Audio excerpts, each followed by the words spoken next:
being inspired by the work of looking at the oldest trees in your neighborhood and really understanding who they are, what a legacy up in the Sierras from Philly, Gillet, and the Gold Rush era, you know, when so many people were up there. We visited these old towns. We got to go up there and explore, John and I, with Amigo, looking at some of these 100-year plus, 150-year-old trees, and they're identifying them. But we, you know, find these situations. I now have cataloged about 750 sites, about 4,000 individual plants in those sites. And then bit by bit we try to identify them, and then the good ones we propagate, and you guys came up and helped us propagate last year. A little nursery, it's just trying to get its legs and trying to become something that provides these back. We do these tastings, trying to get people aware. I'll just give you this, sorry, sidebar. My great Aunt Lillian gave me this ugly looking yellow tomato when I was like 20 years old, and I was just getting into gardening because of my grandma, into farming rather. And you know, I grew it. I still have the seeds. I grow it every now and then, but I couldn't give it away when we were growing it. Nobody wanted this wrinkly looking yellow tomato. It was just like, I'm not even sure why my family had held on to it. You know, now people pay you premium for an heirloom wrinkly yellow tomato. You know, but in the 70s and 80s and even in the 90s, people had no appreciation. Everybody wanted a round red tomato. You know, it was the only considered. So we're sort of in that same phenomenon with the heirloom fruits. There's a little bit of appreciation for heirloom apples, but after that, you're kind of in your own world. There just hasn't been, not much of that has crept into society. But this Gillet fella who came in the 1850s and opened his nursery in the 1860s, turned out he's French, and he had the connection to all these family and French nursery people, and started importing all what was the premium plants of Europe. And France and Italy were the two culinary capitals at the time. And it turned out a whole bunch of what he brought here did fantastic here. And he, although 99.99% of the people don't know who he was way more important to what we did with the Bourbon. And we got the documents on that one now. But he's the father of most of the perennial crops that we grow in California, like almonds and walnuts and wine and table and raisin grapes and cherries and prunes and plums and nectarines and strawberries. What's his name again? Gillet, G-I-L-L-E-T. Felix Gillet, French, and that kind of stuff. And then we started meeting organic, well, farmers, and some of them were organic. And then that inspired me about becoming a farmer. And that's kind of where, just to give you a few seconds, how I've been at this since the 60s and since the 70s as a farmer. But I'm a self-taught farmer. I didn't grow up farming. I have a small farm, and I didn't start Peaceful Valley because I wanted to be a big farm supply, which, by the way, I sold that in 1989. Completely foreign. It was just not in the lexicon. It's like heirloom, not in the lexicon. These are all things that now we sort of take for granted. Just so you know, when we first started, just young lady and I, there was 1/100th of percent of the land in the United States was farmed organically in the 70s. 1/100th. It's an extremely small amount. Now we're, depending on what statistic you read, we're at 2 or 3%, which doesn't sound like much, but from 1/100th of a percent to 2 or 3% is a huge jump. And I thought, I wrote in '85, I wrote a thing that visioned the year 2000 for a document for a magazine, and I predicted that 75% agriculture would be organic by 2000. And I missed it by a few generations. But at any rate, so we're all sticking with it because we believe in it, and we're seeing it now. It's becoming part of our. All these guys started putting organic on their signs, but they didn't even know what they were. Or natural. But even organic was like the hook. So there'd be these, you know, farmers or vendors there, and they'd say they have organic this, organic that, but nobody was checking.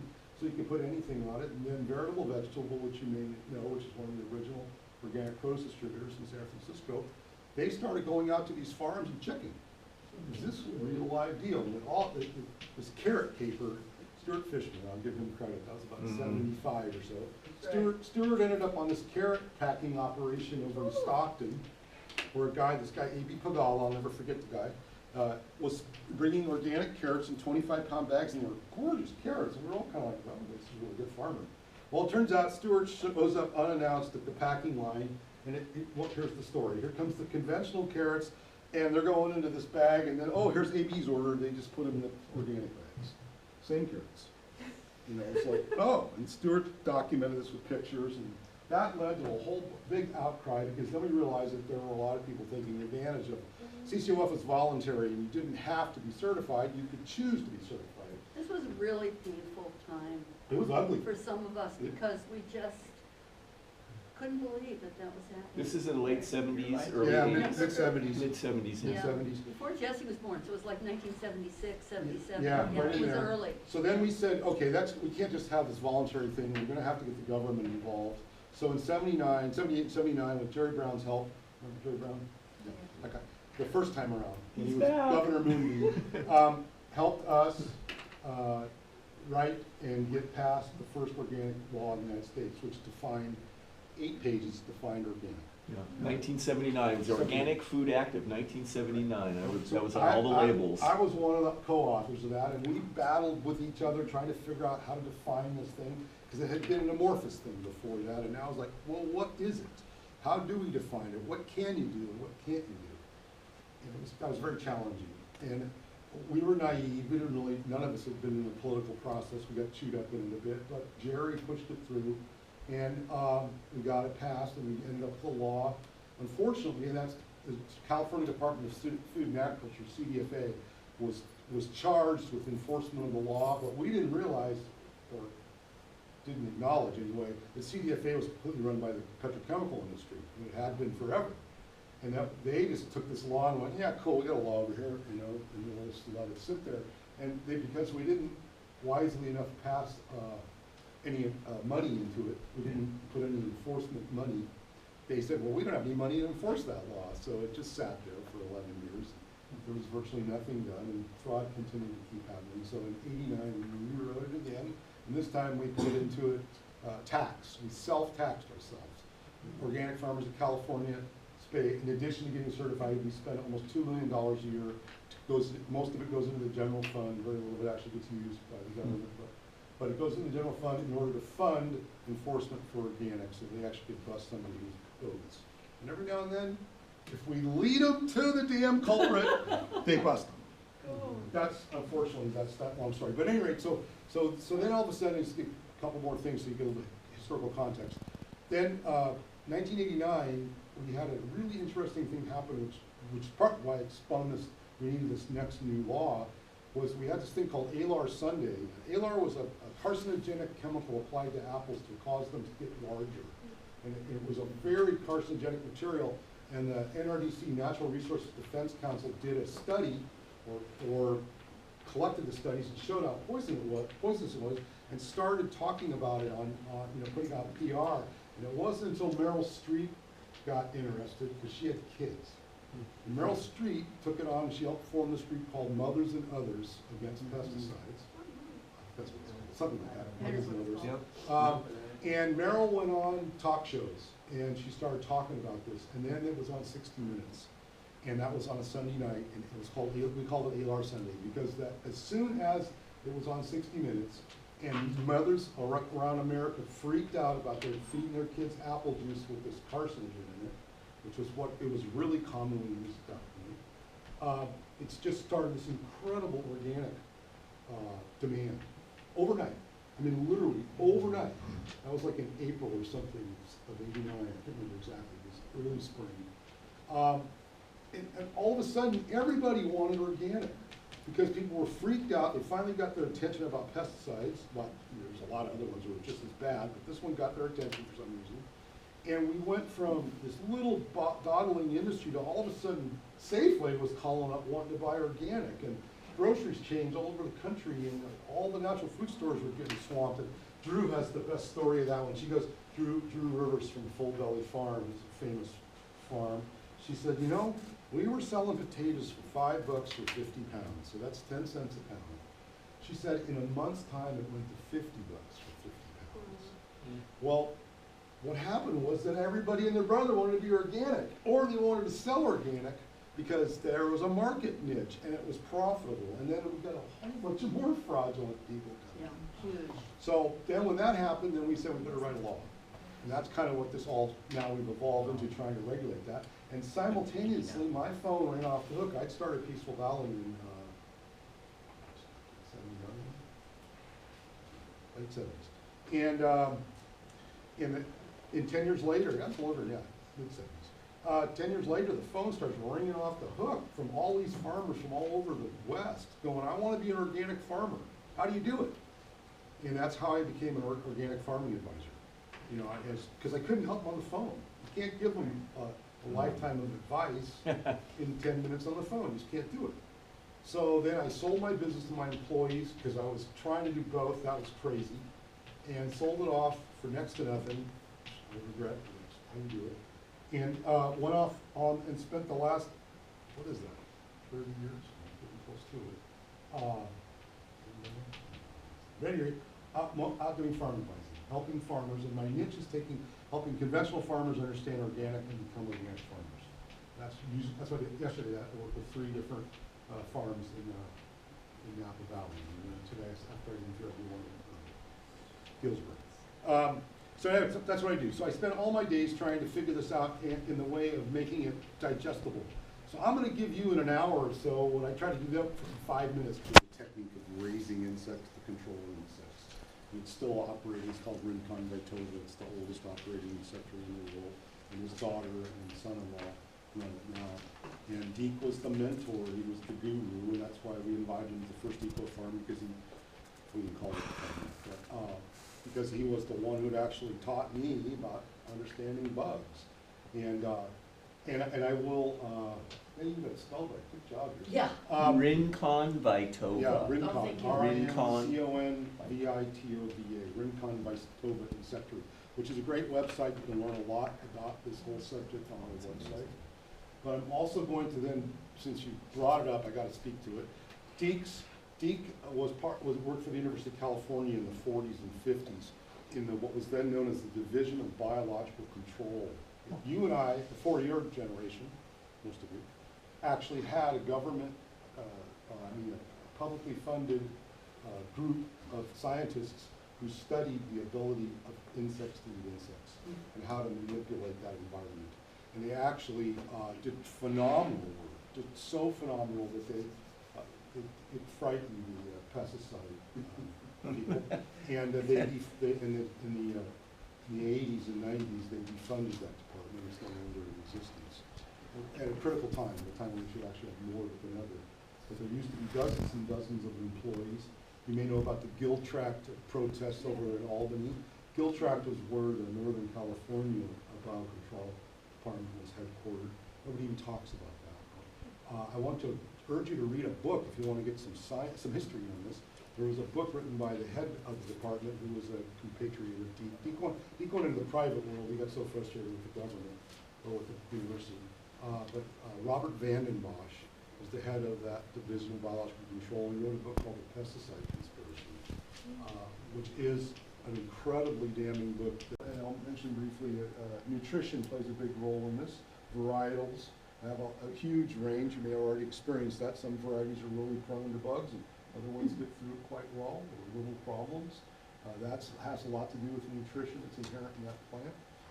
Companion planting, interplanting, crop rotations, the biological diversification, habitat, all of this plays a role in controlling pests. It's frankly easier to have that diversity in a garden than it is on a farm. It's not that they couldn't do it on a farm, but the economic pressures on farms tend to push farmers into monocultures, which is lots of the same crop instead of diversity. And even the best of my clients were challenged by that, trying to figure out how to integrate a polyculture and make it economic. Because oftentimes those species which are not harvested are useful, but are essentially require management and they take up space. And so, some farmers are just pressured. Granddaughter is, just enamored with ladybugs. I give her ladybugs almost every time I see her, and something. And right now they're all out, so I'm going to be over this weekend. So we'll be out looking in the fields, where they live. They just live over here close by, looking for ladybugs. because they're gorgeous and they're iconic, and it turns out they're also incredibly active feeders on insects. They are really, that's one of their main food sources is eating insects. They're particularly soft-bodied things like aphids and mites and whiteflies. They don't really like the hard-bodied things so much, and they also, which is really interesting, a very important thing to note, and is what I learned from Deke, is beneficial insects rarely exist solely as carnivores. There are a few exceptions to that rule, but almost all the beneficials are omnivores. They need not only the pest, that is, in this case, an aphid or whatever, an egg or something, they also need nectar and pollen. They typically don't feed on the tissue of plants, but they feed on the flowers. So one of the basic roles of diversification and ecological balance is creating an environment with lots of flowering plants that feed the beneficial insects. Particularly the females require nectar and pollen in order to have the energy to lay their babies and to nurture the babies. And so, and I'll just explain quickly about ladybugs for a minute because they are part of that ecology, and this is their adult stage, which is pretty well known. And they're a beetle, yeah? They're a beetle, or lady beetle. Actually, more accurately, they're called a lady. And that's their larval stage, which right now you'll see them around. They are active. And one of the interesting things about lady beetles, this particular one, is that both the adult and the larval stage are predaceous. And predaceous means that they feed on a wide diversity of things. I'm going to show you parasites in a bit, or parasitoids are also called. The predators, they'll pretty much, they're called generalists. They'll eat what they can find, you know, within range. Whereas parasitoids, they're specific, like that walnut parasites I was describing. They would only attack the aphid on the walnut. They wouldn't go after the aphid on a broccoli, or they wouldn't go after a caterpillar. Whereas a lady beetle will go after pretty much anything that can literally get in its mouth. So so this little one, this one's eating aphids in this picture right here. And this is their stage. You'll know these if you get them around them because they pinch. Yeah, they bite. They bite. But they bite gently. I mean, they don't draw blood or anything. You know you got them. And right now they are in abundance because, and I'm going to explain a really interesting thing, which is, all the ladybugs of culture, you know, you can buy ladybugs, right? You go to a garden store, you grow them on the internet. All of them are collected where I live. They're all collected in the Sierra foothills out of creeks, from about Mount Lassen to about a little bit below Placerville. That is this range that all of the creeks and the rivers have these large populations of these lady beetles that show up right about now, April and May. And they show up in huge profusion. I've seen them from here almost to the back of the building, or the room rather, in nests, in large enough nests that you could take a little sweep net and sweep them up, and you could put them in a bag, and you could take them back and put them in the refrigeration and sell them. And they have been doing that since the 1800s. But for a long time, nobody understood why were they there, and they're only there for 6 weeks or 2 months. There's so many around us that there's like a cloud of them some days. They haven't showed up yet this year, but they're just flying. And at first I didn't realize they were lady beetles, but they're just always flying around you in warm days. You just have millions of them flying around. What the hell is going on here? And then at night, they would huddle together in a mass. Anyone ever seen any of these masses? Mm-hmm. Yeah. So, and they're not just where I live, but the biggest proportion of them of this species is up in the foothills. If you can wait a minute, I'll ask you a question. So they collect up, and it turns out they collect up because they're kind of partying. They're not mating. They're sort of hanging out together, and they're also staying warm. You know, so there's two things together, and apparently they also pass some nutrients back and forth between each other. Well, these are the young adults that have just migrated to the Sierras, and they're doing it right now. They're actually on their way to the Sierras, and they'll be in my neighborhood. Usually it's in May. I've seen them as early as April and as late as like June, depends on the year. But they come up and they hang out there for a bit, and they're around, and then boom, gone. And then you find little populations, but the big group leaves.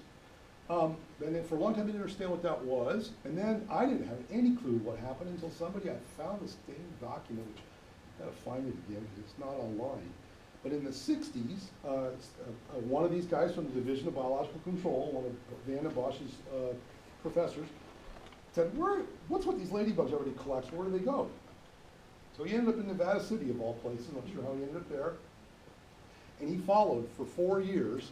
He followed where these little suckers went. And he got, the first year he couldn't, they just disappeared. So he decided that the best way to follow them would be to paint some of them with radioactive paint and follow them with a Geiger counter. Because then at least, you know, once they got out of sight, he could still get a reading on them. And then they'd still go out of sight pretty quickly because they flew up in the air. And so then he hired a guy with a plane, and they started following them with the plane. It turns out the ladybugs in Deer Creek, which runs right through Nevada City, would fly up to approximately a mile up in the air, and they would get on an air current, a western-bound air current, and I forget the exact temperature, 56 degrees or something. They'd get on the exact temperature gradient, and they would be blown all the way to Bodega Bay. Wow. They would fly on that current all the way to Bodega Bay, where they would spend the late summer and the fall and the winter, because out there it's still got food. There's still flowers, there's still bugs, the temperature's moderate. And they would spend all that there, and then someplace, depending on the different biotypes, would start migrating back to the Sierras someplace in January or February. The first of them would start flying, and then the majority would start going in February and March, and the laggards would start in April. And they do the same thing. They get up in the air current, and they get to the certain, I forgot the temp, it's the pollinator, and it is a predator. But this is a pollinator that, as an adult, doesn't feed on insects. This is known as a syrphid, S-Y-R-P-H-I-D, or a hover fly. It's a fly, it's not a bee, it looks a little bit like bee-like or wasp-like. And you've seen these, they hover around flowers, and they're tiny, you know, they're like a 1/4 inch long. This is not the only color of them, they come in different colors and designs, but they're flower feeders, the adults. Syrphids are hover flies. And then they lay eggs, and they lay their eggs just like the ladybug does. It lays its eggs where the pests are, because they want their larvae to hatch out right in a food supply. So this little larva, or this little adult, lays this little green character, syrphid fly. And this is not actually the same larva as that adult. Don't have a mix of two. The larva, that one I showed you, is more yellowish. But there are many, many species. Remember, I told you there's thousands of beneficials. Oh, I didn't mention this one. You know, that famous ladybug, which is called the convergent lady beetle, that's only one of 37 or 38 species of lady beetles in California. It's the most famous one, it's iconic, and it's the one that's the most in commercial production. There's lots of other kinds living there that eat all kinds of other things. So it's not any one species within a group, it could be multiple kinds, and that's really true with syrphids and hover flies. So this one's an aphid eater, that's what it's doing, it's chomping on aphids, but this bug will eat wide quantities of other soft-bodied insects. Now, it's like out of a movie. Look at it that is thing. a movie. It's like yeah, that's a classic. I can't remember where I got that slide. I'm not the photographer. But I want to tell you this little story is this. Okay, so I work with a lot of conventional farmers to go organic, and I work a lot in Salinas Valley, which is like the salad bowl of America. And I've helped pretty much all the ones, those mainstream ones you see at the grocery stores, or are my clients. And it's really challenging to get them to rethink how to do this, because they want to just grow lots of the same thing. They want to have lots of romaine lettuce because they got a market for it. Well, thank God nature sometimes comes in and kicks your ass. What I mean by that is that we've been going along pretty well in the 80s and 90s, and then a new bug called the foxglove or red aphid showed up, and had never been around in the lettuce business. And it showed up, who knows from where, but it devastated lettuce. It actually would cause a disease in addition to actually defoliating the plant to the point where the crop was not harvestable, and or it would just get so many aphid inside no one would buy it. And the native beneficial insects didn't go after them enough, we'll just say it that. So all of a sudden I got organic farmers who've gone to organic, wanted to spray all the time with whatever organic pesticide was so they'd have a market. So I said, well, all right, we'll get us through that first season while we do something else about how to solve this problem. So first, the good news was some seed breeders started doing research on resistance, which is actually creating a variety or multiple varieties of, in this case, romaine. Romaine is the one with the worst problem, that doesn't attract the aphid. turns out that plants have resilience, and that's how they've survived. We wouldn't have them if they didn't have the resilience. So but you can tease out those genes, and that's not gene splicing, that's just selection and identification. It's different than GMOs. But by selection, they now have developed some resistant varieties, quite resistant. But that took years. That was probably 8 or 10 years before we had the first one of those. So in the interim, what we noticed was that syrphid fly larvae were in the heads of the romaine, which was really good, but it was too late. Because by that time, there was a big population of aphid already in the head, and it was just almost impossible to clean them up with the syrphid fly. So I had done some research with others, and we're looking for what kinds of plants attracted in the syrphid fly. Because they weren't, there's, just a romaine, it might be 2, 3, 5 acres of romaine lettuce. And that's it, there's nothing else there. And we learned that on the edges of fields that had alyssum, I don't know if you know what that plant is, I'll show you later. But alyssum turns out to be a magnet for syrphid fly, syrphid fly adults, right? They come to it and they feed on it for the nectar and pollen. Well, you can't imagine the amount of crap my farmer friends took when they started planting alyssum, scattering it amongst the lettuce. This is a lacewing. You probably have seen these. They fly at dusk, and they have a true lacy wing. They flutter about. There are different types of them. This one's a picture of a green lacewing. There's a golden lacewing, a couple different kinds of golden lacewing. There's a brown lacewing. There's a black lacewing. There might even be some other colors. I think there's about a half dozen species. These are also generalist predators, but as adults, this is the adult, is only a nectar and pollen feeder. The larva, which is, the larva's on the right, eating a caterpillar. Now, this is like taking on, this is a big deal. This is a bug taking on a bug bigger than it.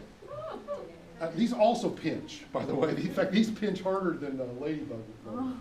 You know it when these ones pinch you. Ow! I mean, they draw blood, but you know it. So anyway, that's a ladybug larva, a lacewing larva on the right, attacking, I'm not sure what species of a caterpillar. This caterpillar is a leaf feeder, so it chews on the leaves of the crop, makes holes in the crop, or maybe even actually damage it enough to make it unsaleable. But the larva stage is carnivorous, but the adult stage is omnivorous. Oh, no, not omnivorous, it's a vegetarian. It's only a plant feeder. So by having that plant feeders come into the field, and they come in, they love flowers, all kinds of species of flowers, and they lay their eggs right in the same spot. A voracious predator. Now, you can't buy these, but it feeds on nectar and pollen and on insects. It's an omnivore, minute pirate bug, and they're real small. They're like a 3/16 of an inch or so, maybe a little bit bigger. Syrphid fly sitting in that flower. Just caught that one of these times. Everybody catch one. It's the cosmos. Yeah, the cosmos. And the cosmos is one of those plants that's really good. It's got a lot of nectar and pollen, and it's easily accessible. Do you remember, class, what 2 families are primary families for feeding the beneficials? Nabilibitiae, the Carrots. Asteraceae family, which is this family, that is correct, and what's the other one? Carrot family. Umbellifer, Umbellifer. exactly, the umbellifer family. Or what's the new name for umbellifers? Apiaceae. Oh, Apiaceae, yeah. named after the bees, API. Spiders. So spiders are amazing predators. We people have entomophobia, arachnophobia specifically about spiders, but entomophobia in general. You see a bug, you're afraid of it. It's kind of, we've all been trained that way. Again, if you realize that most of the spiders, the really only one we deal with on any regular basis is a black widow, if it's a bad one. The rest of them are all good. They're all of them. And they're killing machines. It's really interesting. What's really interesting about spiders is they kill more than they eat. Unlike a lacewing or a syrphid fly or a ladybug, once it's full, it stops killing until it's hungry again. Spiders are territorial. They clean out their environment whether they eat it or not. So that they actually are probably our most successful biological control, because they will literally clean up virtually any species that they come in contact with, and they'll clean up the environment even if they're not hungry. And there are a lot of different species, and an interesting thing I learned is, keep learning, spiders have very long lives, some of them 3, 5, 7 years. Unlike most of these other species are weeks or months or a year at the most, spiders have very, very long lives. Not every species of them, but many of them do. which is why it turns out to be that they're so critical ecologically, because if you disturb that environment, it takes a long time for them to rebuild that population back up, because they are such long-lived species. But one of the ways we can tell when I work on a farm and how it's ecologically stable of it is how many spiders or spider webs we find.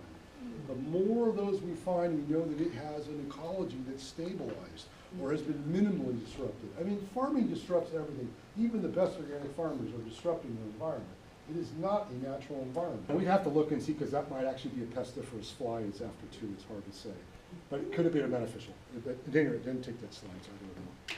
But here is an example of a beetle that is it's in the ladybug, the lady beetle family, but it's a specific feeder. This is called Cryptolamus. This is another one that Everett Dietrich figured out how to raise up in the laboratory. And it goes after mealybugs. And mealybugs are a major problem in some crops outdoors, but also a major problem in greenhouse crops. And that's the beetle stage, and all these are mealybug. Mealybugs. Oh, wow. Mealybug. Mealy. Like your mealy Eats the mouth. mealybug. But so they're not all predators are generalists, but this one is a specific type of a predator. But it really is effective, and we use this particularly in the mealybugs we deal with in perennial crops like oranges and grapes, almonds. Predator, and it's a specific predator. This is called a 6-spotted thrip. You can see why it's called 6, because it's got 6 dots on its back. 1, 2, 3, 4, 5, Test 6. your lispability. And 6-spotted thrip. 6-spotted thrip. And it feeds on a series of pests that we have called, that are thrip, that are plant feeders. So there's groups of kinds of thrip that are plant feeders, and this is the bug that eats them. Which now we've learned how to both culture indoors, and we can grow them, and we can attract them. They're nectar and pollen feeders also. But they're really great on thrip, but that's the only thing they eat. They eat thrip and thrip egg, really. So that's a predator, but it's not a generalist. This is a tachinid fly, or tachinid, T-A-C-H-I-N-I-D, tachinid fly, which is both a pollinator, goes to flower to flower and pollinates, which is also getting its food supply, but it lays a little maggot that looks a little bit like that hoverfly maggot showed earlier, or larva, that feeds on wide diversity of small, soft-bodied insects and eggs. It's a generalist.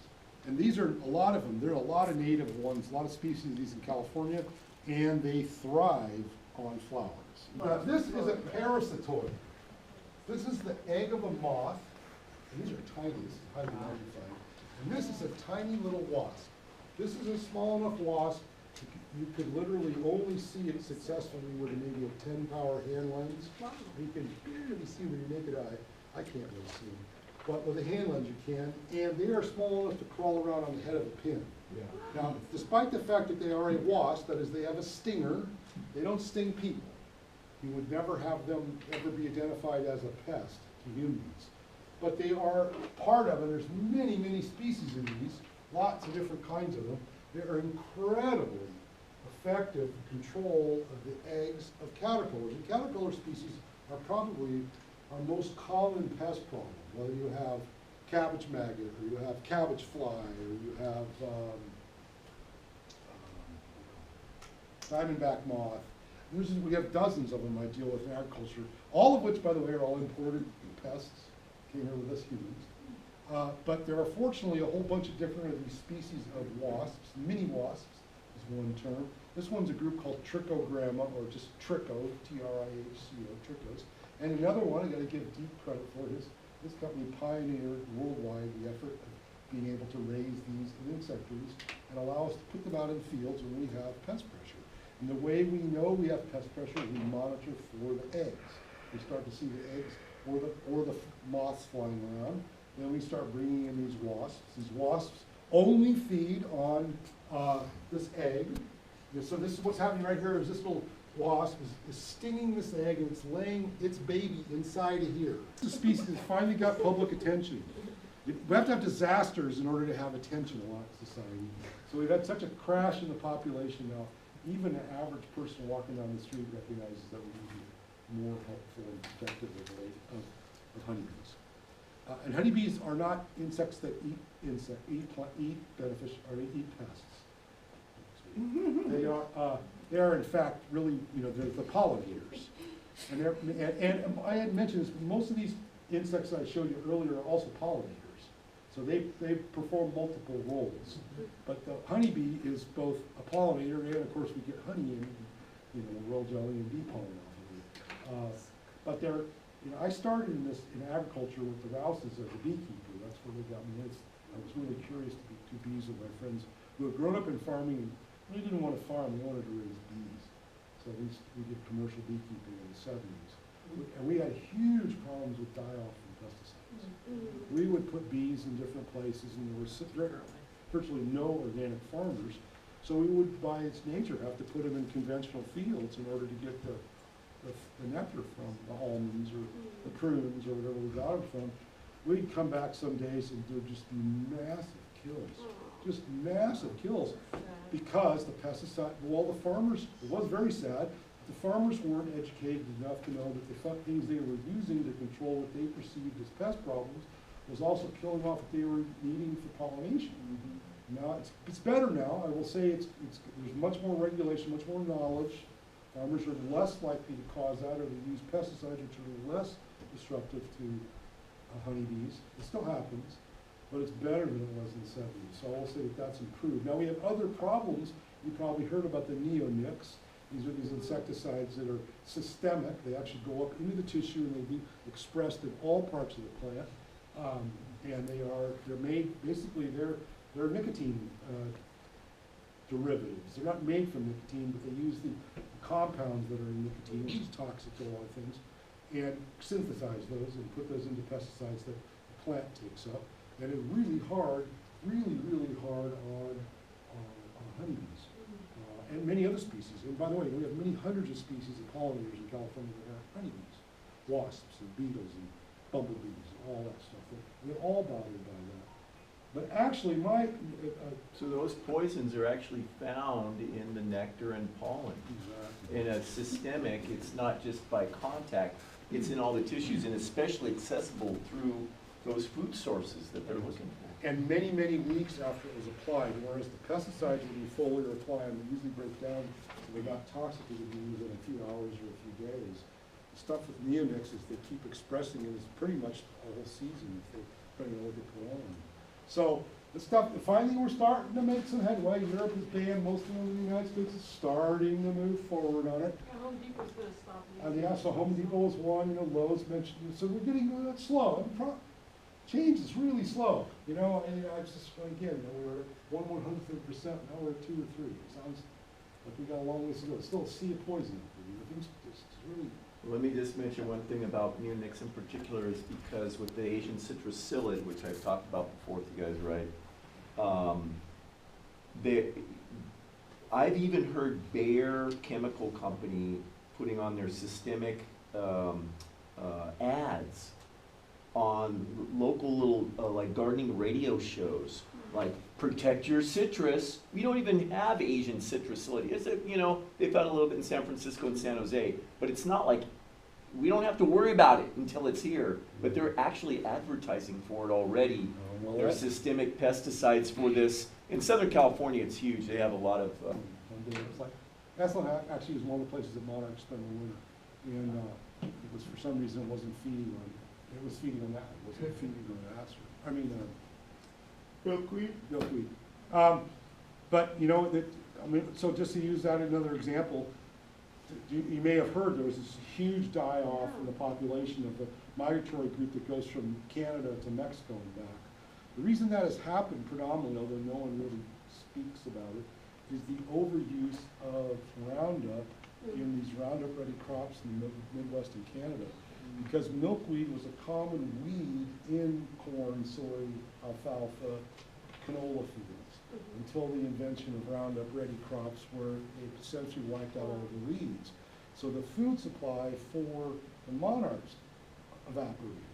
And monarchs need, because there are multiple generations, they need a fresh supply of milkweed as they migrate up to Canada. And milkweed is their larval plant. So the larvae feeds on milkweed, and the monarch adults feed very lightly on the pollen and nectar-rich plants, as Amigo's been saying, because they need the strength to fly and do their work. But the larvae depend upon the milkweed, and without the Asclepias, they cannot exist and they cannot thrive. So this is an So- incredibly important issue right Yeah, now. are And those- also, let me just say, it's very important that you give them the proper milkweed, the native milkweed. So Asclepias speciosa or Asclepias incarnata, but not Asclepias coricivica. So for those of you that are serious, you need to talk to me and you need to come to our plant sale. I put a flyer in the back because we're actually offering the coastal milkweeds that are very hard to grow. People are not growing because people are growing the showy milkweeds. So the showy milkweeds what happens is they cause the monarchs to eclose or to come forth, to hatch because they're pumped with these powerful milkweeds that are not native, not their natural food. So they tend to eclose or be born or come forth in November, and they cannot make it through the winter. So we're losing a lot of our monarchs. This is a really important problem. It's completely and utterly linked to health in the field. Umbels are fantastic for attracting beneficial insects because even the little ones can feed on them. In fact, you don't really find many of the really large bugs on these. It's mostly the little wasps and the little species because these are tiny little flowers. So that's the carrots, the whole umbel family. And they're drought tolerant. Fennel, and they're also very drought tolerant. They're not natives generally, although we do have some like wild carrot, and cow parsnip. We have a few of those. Yarrow? No. Yeah. Okay. Yeah, well, yarrow too, yeah, that's true. But we use a mixture. We have a lot of yarrow because that's a late season bloomer. So here's in strawberries trying to tackle. And also look for the name Apiaceae, because they've changed it, but umbellifers is the old name that we like, because they're kind of like umbrellas, but look for Apiaceae too. This is a plant that does well in the summer. So in a period of time when we literally, in most environments, run out of flowers, and in the case of grapes, we have a pest called a leafhopper that cycles up in the summer. And it's usually because there's just a lack of predators. And this plant is very attractive to the lacewings I showed you earlier. So either that are naturally there or we introduce lacewings, but we need a pollen source in order for those lacewings to keep multiplying. Now the other upside of this is this farm didn't do that, but this is a sellable plant, so that you could actually have some income. This farm just used it because they liked it for the habitat, but so there's a possibility to use plants for multiple purposes. You could harvest yarrow, for example, and sell it, or you could harvest any number of these other umbels. So to point out, because I got the scale totally wrong, I thought those were 6-foot sunflowers in an orchard. Oh, Those no. are miniature, Yeah, they're right? like 3 foot tall. Oh, I'm sorry, that's a good point. That's a vineyard, so the vineyard's probably Oh. 6, 7 feet high, and that's a 3 foot or so tall. Yeah, sunflower. that sunflower's like this, yeah. Yeah. Oh, yeah, thanks for saying that, John.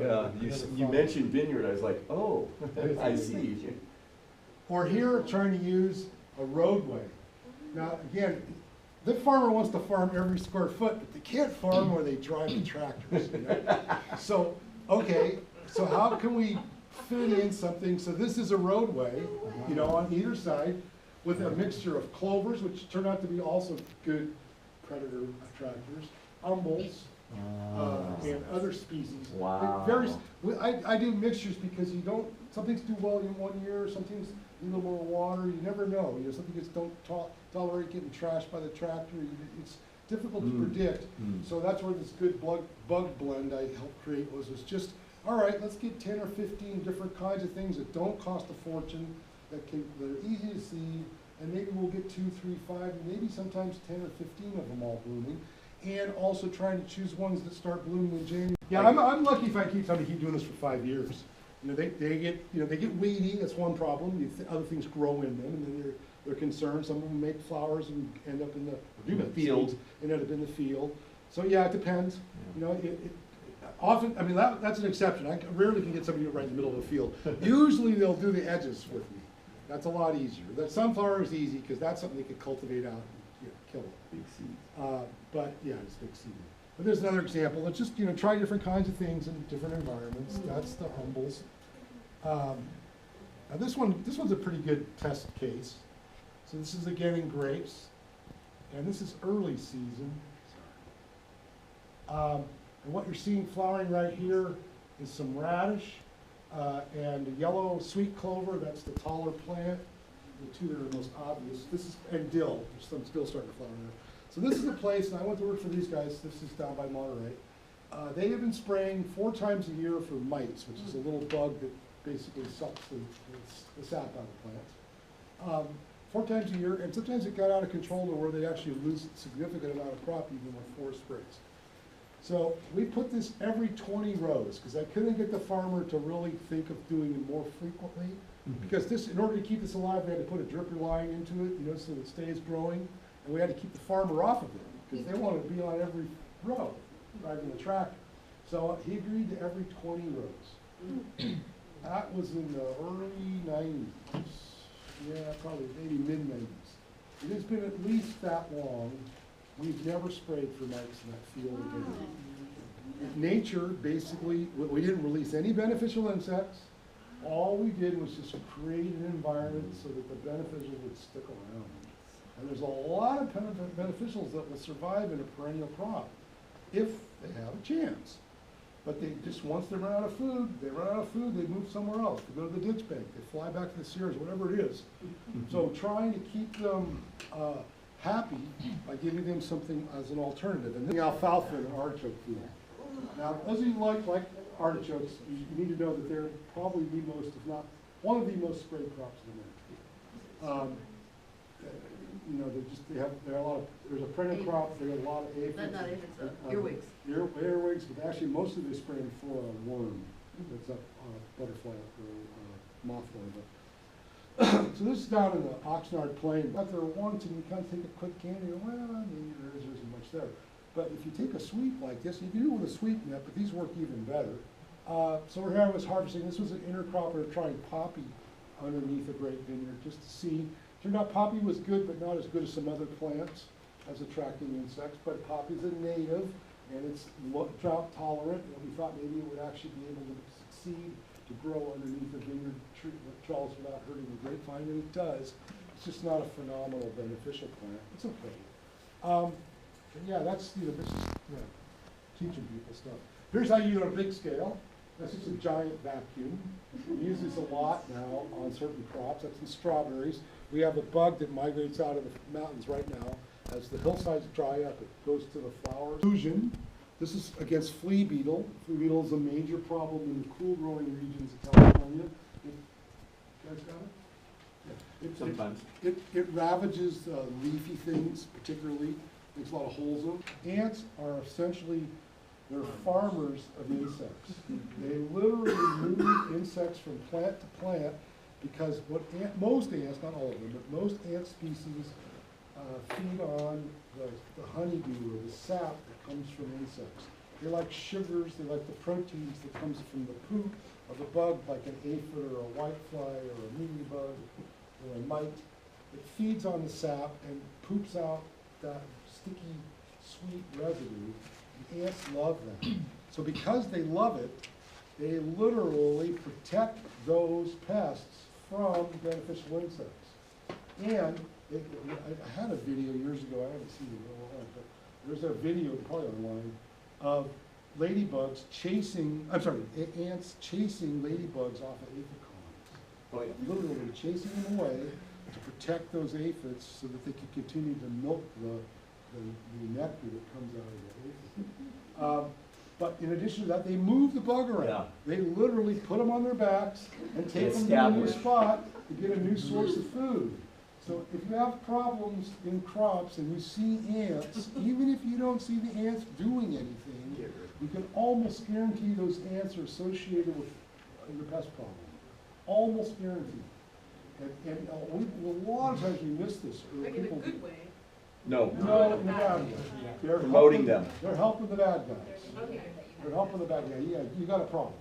And then the question is, what are they doing? Sometimes you can see them carrying them, and other times you only see them moving around and what they're doing. And you typically watch them, and then, oh, they're going over to this little pest population, and they're feeding off of those bugs.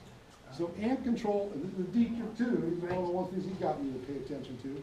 So ant control is really important if you have a pest problem, especially with the sucking bugs, the ones that make sticky nectar. Like I mentioned, aphid or white flying ladybugs, particularly mites. Scale. Scale. We have that problem with our citrus. Right now, the ant cause problems we have in our greenhouse is scale on citrus, and then in the orchard is plum leaf aphids. Yes. That curl up the leaf. That's And right. then if we eliminate those aphids, within a week, you'll see beautiful, perfect new growth coming out because the predators are allowed to get in there and deal with it instead of being chased away by all those ants. So we see answer- that the just answer- by putting tanglefoot. Do you So- spray it with soapy water? No, tanglefoot to prevent them from coming back. Yeah, A barrier. Physical barrier. But I'm gonna show you what I use more than Tanglefoot, because I found it works better. Awesome. I use one of these little bait stations, Oh. which is, you could buy, you could make your own, you don't have to buy With one. borax? Yeah, it's got boric Yeah, acid yeah, yeah. and sugar. Yeah. And they come to the sugar, and boric acid is a very low toxic pesticide, which is usually, people use boric acid washing their eyes and such. But it slowly kills the ant colony. And what really works cool about it is it doesn't kill the ants right away, so they carry it back to the nest. And then when it gets into the nest, and that's why it really works, is because it's, Work on fire ants too? yeah, it's not Wow. not very fast. Yeah, Maybe very awesome. patient, but it's, you know, Wow. almost, and here's one thing I could say, is if they're not feeding on it, it's because they're not into the sweet stage of their feeding. So then you mix it with peanut butter, but they like proteins or fats. Yeah. So it's either protein or fat. So what you do is you put one of these kind of stations out, or you can have them, you can buy Terro, T-E-R-R-O, that's a boric acid and sugar solution. There you can buy them in any garden store now, or Home Depot, anywhere. Put one of those out, you see ants at it, you know you're on the right track. If you don't see ants at it, then, they're looking for the protein bait. So then you go back and you either mix it with any kind of fat, but it's peanut butter or sugar. With some boric acid. You can also buy a product called Drax, D-R-A-X, it's got that in it. It's a protein and the boric acid. And you have to be patient, because it takes a while, it takes a few weeks to kill off those nests, but it's cool because it doesn't disturb things. I actually get my farmer clients to do it. Any benefits from ants that we're They're missing out on? pollinators. Yeah. Here's the bait if you want to make your own. Oh yeah, grease, I didn't mention, you can also use grease, bacon fat, there's all kinds of different things that will go. Bacon fat. By bad nutrition. Okay, now one of the reasons I wrote that booklet on using soils, or understanding soils better, is that oftentimes people fail to get enough full nutrition. There are 18 essential elements for plants, and those are tied all with amino acids. And the plant needs those essential minerals in order to manufacture the amino acids that the plant then creates proteins. Proteins are what's essential for us, of course. It turns out that proteins are repellent to insects. They don't like protein. They like what's known as free amino acids. Amino acids that are not yet bound up together to make that 18 different aminos into a protein.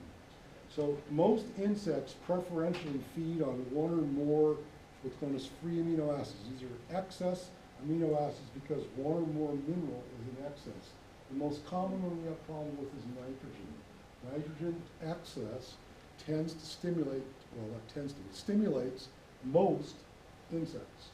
So when there's a surplus of nitrogen and a deficiency of any of the other elements, or all of them, but usually it's just one or two, the plant fails to make protein, so there's a surplus in the sap of this what's known as free amino acids. And these free amino acids are stimulants to insects. It actually is, it's like sugar for them.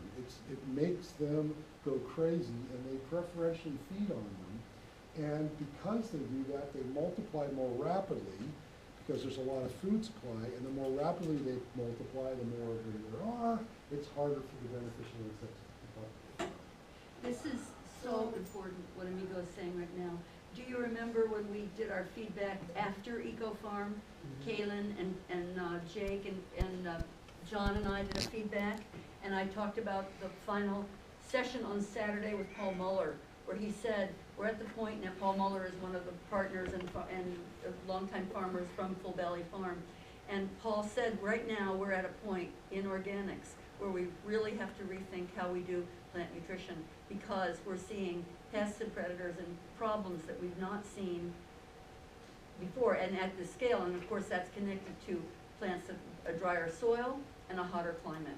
So the pressure from all of those factors are really expressing, and they can be solved and at least met and mitigated with proper understanding of plant nutrition and the biology of soil. To test your soil, make sure you have a basic minimum understanding of what's there, and particularly pay attention to the trace minerals. Many trace minerals are deficient in most places, which would include zinc and boron, manganese, and iron, sulfur, and others, molybdenum, selenium. Those are commonly deficient in California, and we just had a guy at EcoFarm this last winter who hit me to how much importance of manganese is in plant disease.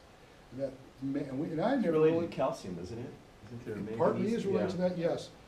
But it turns out that manganese is one of the stimulants of the plant's natural defense mechanisms against disease attack. Now I have never, ever paid attention to I mean, we put some on. Magnesium, we pay No, attention, magnesium, Magnesium, calcium. Oh, manganese. Manganese. Manganese. Ah, yes. Which is manganese. just like, was off my radar, so now I've been paying a lot more attention to it. He's got a whole book on the subject, a lot of studies on manganese.